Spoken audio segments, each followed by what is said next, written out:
ಸಖತ್ ಖಾರ ಬಣ್ಣ ಮತ್ತು ರುಚಿ ಆಚಿ ಚಿಲ್ಲಿ ಪೌಡರ್. ಸಿಎಂ ಹುದ್ದೆಯ ರೇಸ್ನಲ್ಲಿರುವಂತಹ ಡಿಸಿಎಂ ಡಿಕೆ ತಮಗೆ ದೈವಬಲ ಸಿಕ್ಕಿದೆ ಅನ್ನೋ ವಿಶ್ವಾಸದಲ್ಲಿದ್ದಾರೆ. ಸದ್ಯ ಅವರಿಗೆ ಬೇಕಿರೋದು ಹೈಕಮಾಂಡ್ ಅನುಗ್ರಹ. ಹೀಗಾಗಿ ಹೈಕಮಾಂಡ್ ಮುಂದೆ ಹೋಗೋದಕ್ಕಿಂತ ಮುಂಚೆ ತಮಗಿರುವಂತಹ ಅಡೆತಡೆಗಳನ್ನು ನಿವಾರಿಸುವಂತ ಕೆಲಸವನ್ನು ಕೂಡ ಮಾಡ್ತಿದ್ದಾರೆ. ಜಗದೀಶ್ವರಿ ಶುಭ ಸೂಚನೆ ಬೆನ್ನಲ್ಲೇ ದೆಹಲಿಗೆ ಡಿಕೆ ಈಡೇರುತ್ತಾ ಬೇಡಿಕೆ. ಕಾರ್ಯಾಚರಣೆಗೂ ಮುನ್ನ ರಾಹುಲ್ ಭೇಟಿಗೆ ಬಂಡೆ ಬಲ ಪ್ರಯತ್ನ.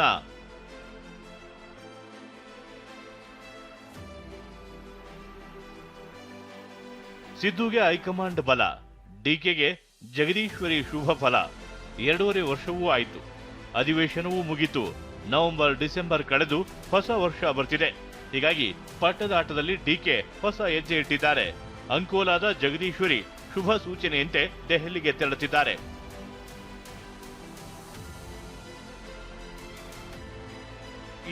ಮುಳ್ಳನ್ನ ಮುಳ್ಳಿನಿಂದಲೇ ತೆಗೆಯಬೇಕು ಅನ್ನೋದನ್ನ ಚೆನ್ನಾಗಿ ಅರಿತಿರುವ ಡಿಕೆ ಹೈಕಮಾಂಡ್ ಮೂಲಕವೇ ಪಟ್ಟ ಭದ್ರ ಮಾಡಿಕೊಳ್ಳೋಕೆ ಮುಂದಾಗಿದ್ದಾರೆ.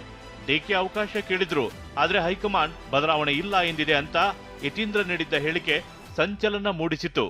ಸದನದಲ್ಲಿ ನಿಂತು ಸಿದ್ದರಾಮಯ್ಯ ಕೂಡ ಹೈಕಮಾಂಡ್ ನಮ್ಮ ಪರವಾಗಿದೆ ಎಂದಿದ್ರು. ಹೀಗಾಗಿ ದೆಹಲಿಯಲ್ಲಿ ನಡೆಯುವ ಕಾರ್ಯಾಚರಣೆ ಮುನ್ನವೇ ಡಿಕೆ ದೆಹಲಿಯಲ್ಲಿ ದಾಳ ಉರುಳಿಸಲು ಸಜ್ಜಾಗ್ತಿದ್ದಾರೆ.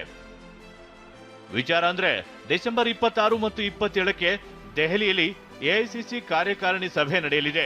ನೀರಾವರಿ ಇಲಾಖೆಗೆ ಸಂಬಂಧಿಸಿದ ಸಭೆ ಇದ್ದು, ಈ ನೆಪದಲ್ಲಿ ಡಿಸಿಎಂ ಡಿಕೆ ಶಿವಕುಮಾರ್ ದೆಹಲಿಗೆ ತೆರಳುತ್ತಿದ್ದಾರೆ. ಇದೇ ವೇಳೆ ಹೈಕಮಾಂಡ್ ನಾಯಕರ ಭೇಟಿಗೂ ಡಿಸಿಎಂ ಪ್ರಯತ್ನ ಮಾಡಲಿದ್ದಾರೆ. ಅದರಲ್ಲೂ ಪ್ರಮುಖವಾಗಿ ರಾಹುಲ್ ಭೇಟಿ ಮಾಡುವ ಪ್ರಯತ್ನದಲ್ಲಿದ್ದಾರೆ. ಸದ್ಯ ಕುರ್ಚಿ ಬದಲಾವಣೆ ಚೆಂಡು ರಾಹುಲ್ ಅಂಗಳದಲ್ಲಿದ್ದು, ಅವರಿಂದ ಮಾತ್ರ ನಾಯಕತ್ವ ವಿಚಾರ ಬಗೆಹರಿಯಬೇಕಿದೆ. ಆದರೆ ಇದುವರೆಗೆ ಸಿಎಂ ಬದಲಾವಣೆ ಕುರಿತು ರಾಹುಲ್ ಮಾತನಾಡಿಲ್ಲ. ಸಿಎಂ ಡಿಸಿಎಂ ಬಳಿಯೂ ರಾಹುಲ್ ಗಾಂಧಿ ಮಾತನಾಡಿಲ್ಲ. ಹೀಗಾಗಿ ರಾಹುಲ್ ಗಾಂಧಿಗೆ ಮನವರಿಕೆ ಮಾಡಿಕೊಡಲು ಡಿಕೆ ಯತ್ನಿಸುತ್ತಿದ್ದಾರೆ. ಹೋಗ್ತಾ ಇದ್ದೀನಿ, ನಮ್ದು ನೀರಾವರಿ ಇಂಟರ್ಲಿಂಕ್ ನೀರಾವರಿ ಇದೆ. ನಾನು ಅರ್ಬನ್ ಡೆವಲಪ್ಮೆಂಟ್ ಮಿನಿಸ್ಟ್ರಿಗೂ ಟೈಮ್ ಕೇಳಿದ್ದೀನಿ. ಕಾನ್ಫಿಡೆನ್ಸ್ ಏನ್ರಿ, ನನ್ನ ಜನ ಆಶೀರ್ವಾದ ಮಾಡೋದೇ ಕಾನ್ಫಿಡೆನ್ಸ್ ತಾನೆ.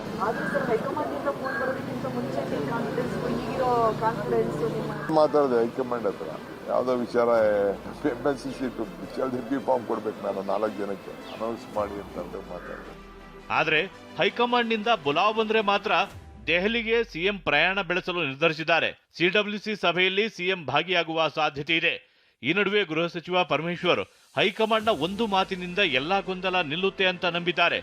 ಮಾಜಿ ಸಚಿವ KN ರಾಜಣ್ಣ ಕೂಡ ವರಿಷ್ಠರ ಕಡೆ ಮುಖ ಮಾಡಿದ್ದಾರೆ. ಒಂದು ಕ್ಷಣಾರ್ಧದಲ್ಲಿ ಇಂಥದ್ನೆಲ್ಲ ತಿಳಿ ಮಾಡ್ತಾರೆ ಅವರು. ಒಂದು ಹೇಳಿಕೆ ಹೈಕಮಾಂಡ್ ಇಂದ ಬಂದ್ರೆ ಎಲ್ಲವೂ ತಿಳಿ ಆಗ್ತದೆ. ಅದು ಯಾವ ಸಂದರ್ಭದಲ್ಲಿ ಹೇಳಬೇಕು ಅದನ್ನ ಹೇಳ್ತಾರೆ ಅವರು, ಅದು ಗಮನಿಸ್ತಾರೆ ಅವರು. ಸಿಎಂ ಆದಿ ಸುಗಮ ಯಾರೇನ್ ಮಾಡ್ಕೋಬೇಕು ಅಂತಂದ್ರು ಕೂಡ ಅಲ್ಟಿಮೇಟ್ಲಿ ಹೈಕಮಾಂಡ್ ಮ್ಯಾಟರ್ಸ್. ಅದರಿಂದ ಅದರಲ್ಲಿ ಏನಿದೆ, ಹೈಕಮಾಂಡ್ ಸಿದ್ದರಾಮಯ್ಯನವರು ಹೇಳಿದಾರಲ್ಲ, ಪದೇ ಪದೇ ಹೇಳಿದ್ದಾರೆ, ನಾನು ಮುಖ್ಯಮಂತ್ರಿ ಇರ್ತೀನಿ. ಈ ನಡುವೆ ಡಿಕೆ ದೆಹಲಿಗೆ ಬರ್ತಿರುವ ವಿಚಾರ ಗೊತ್ತಿಲ್ಲ ಎಂದಿರುವ ಮಲ್ಲಿಕಾರ್ಜುನ್ ಖರ್ಗೆ ಅವರೇ ಗೊಂದಲ ಮಾಡಿಕೊಂಡಿದ್ದಾರೆ. ಅವರೇ ಬಗೆಹರಿಸಿಕೊಳ್ಬೇಕು ಎಂದಿದ್ದಾರೆ. ಹಾಗೆಯೇ ನಾನೇ ಪಕ್ಷ ಕಟ್ಟಿದ್ದೇನೆ ಎಂಬ ನಾಯಕರಿಗೂ ಮೂಗುದಾರ ಹಾಕಿದ್ದಾರೆ. ಗೊಂದಲೇನೋ ಹೈಕಮಾಂಡ್ ಮಾಡಿದ್ದಾರೆ, ಗೊಂದಲ ಅವರು ಇಲ್ಲೇ ಲೋಕಲ್ ಸೃಷ್ಟಿ ಮಾಡ್ಕೊಳ್ತಾ ಇದ್ದಾರೆ. ಅವರೆಲ್ಲ ಮಾಡಬೇಕು ಎಲ್ಲಕ್ಕ ನೀವು ಹೈಕಮಾಂಡ್ ಅಂತ ಹೇಳಿದ್ರೆ ಹೆಂಗೆ? ನೀವು ಇಲ್ಲಿ ಆಗ್ತಕ್ಕಂಥದನ್ನ ಲೋಕಲ್ ಲೀಡರು ಸೆಟಲ್ ಮಾಡ್ಕೋಬೇಕು ಅದನ್ನ. ಆಮೇಲೆ ಪಕ್ಷ ಎಲ್ಲರೂ ಕಟ್ಟಿದ್ದು, ಯಾರೋ ನಾನ್ ಕಟ್ಟಿನಿ ಅಂತ ಇಲ್ಲ. ಯಾರು ನನ್ನಿಂದಾಗಿದೆ ಅಂತ ಯಾರು ಹೇಳ್ಬಾರ್ದು. ಇದೆಲ್ಲದರ ಮಧ್ಯೆ ಎಐಸಿಸಿ ಸದಸ್ಯ ವಿ ಸುದರ್ಶನ್ ಮಲ್ಲಿಕಾರ್ಜುನ್ ಖರ್ಗೆ ಅವರಿಗೆ ಪತ್ರ ಬರೆದಿದ್ದಾರೆ. ಕಾಂಗ್ರೆಸ್ ಪಕ್ಷದ ಪ್ರತಿಷ್ಠೆಗೆ ಹೊಡೆತ ಬೀಳುತ್ತಿದೆ, ಬೇಗ ಗೊಂದಲ ಪರಿಹರಿಸಿ ಎಂದಿದ್ದಾರೆ.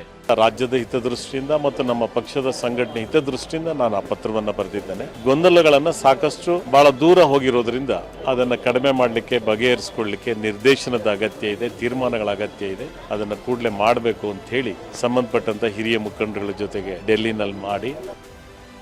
ಸದ್ಯ ಈ ವಾರ ಕುರ್ಚಿ ಕಾಳಗ ದೆಹಲಿಗೆ ಶಿಫ್ಟ್ ಆಗುವ ಸಾಧ್ಯತೆ ಇದ್ದು, ಎಐಸಿಸಿ ಕಾರ್ಯಕಾರಿಣಿ ಸಭೆ ಮೇಲೆ ಎಲ್ಲರ ಚಿತ್ತ ನೆಟ್ಟಿದೆ. ಹರೀಶ್ ಜೊತೆ ಪ್ರಸನ್ನ ಗಾಂವ್ಕರ್, TV9 ಬೆಂಗಳೂರು.